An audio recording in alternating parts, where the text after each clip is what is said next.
তালিকা আছে, আমরা সেই রাস্তাতেই চলবো। আবার বলছি, বিকাশ আর বিরাসত। আপনি আমাদের বাংলার ঐতিহ্য, সংস্কৃতি, গৌরবকে উঠিয়ে ফেলতে পারেন না। মাননীয় বিরোধী দলনেতা, আজকের বক্তৃতা আপনার ছিল আপনার ওই কমিউনিস্ট আন্দোলনের মতো, পশ্চিম বাংলার বিরোধী দলনেতার মতো বক্তব্য ছিল না।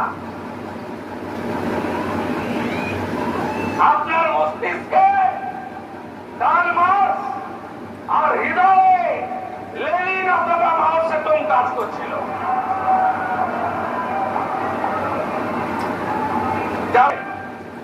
বলেছিল নেতাজিকে তোজোর কুকুর, আর রবীন্দ্রনাথ ঠাকুরকে বলেছিল বুর্জুয়া কবি।